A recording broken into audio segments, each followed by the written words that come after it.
भिऊ नको, मी तुझ्या पाठीशी आहे, असं श्री स्वामी समर्थजी म्हणून गेले. म्हणजे जिथं प्रकाश असतो ना तिथं अंधार नसतो. भीती आणि विश्वास एकत्र राहू शकत नाही.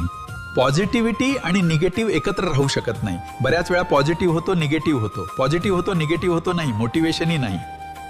डिसिप्लिन शिस्तीने तुमच्या आयुष्यात तुमचे हेल्थ सुधरल, तुमच्या घरातले नातेसंबंध सुधारतील. तुम्ही अशक्य काम शक्य करून दाखवू शकता, कारण की स्वामीच म्हणतात, अशक्य काम मी शक्य करून दाखवू शकतो. तू माझ्यावर भरोसा ठेव, माझ्यावर विश्वास ठेव. हे देवत्व, हे आत्मा आहे. परमात्मा बाहेर नाहीये, तुमच्याच आतमध्ये त्या क्वालिटी आहे. याची तुमच्याकडे प्रेम आहे, करुणा आहे, दया आहे, सॅक्रिफाईस आहे. जेव्हा तुम्ही पॉझिटिव्ह व्हायब्रेशनमध्ये जिंदगी जगायला लागतात त्यावेळेस निगेटिव्हिटी येऊच शकत नाही. कारण की जिथं ज्ञान आहे तिथं अंधार येऊच शकत नाही. पण जिथं अज्ञान आहे ना तिथं भीती असलं, अविश्वास असलं, कंपॅरिजन असलं, निंदा असलं, लोकातले द्वेष बघणं असलं. कारण ह्या जगामध्ये कोणीच परफेक्ट नाहीये. ह्या जगामध्ये आत्तापर्यंत सुख आणि दुःख दोन्ही पण तुम्हाला भेटलं. आज पण सुख दुःख भेटते, उद्या पण भेटणार आहे. जसे ऋतू बदलतात, उन्हाळा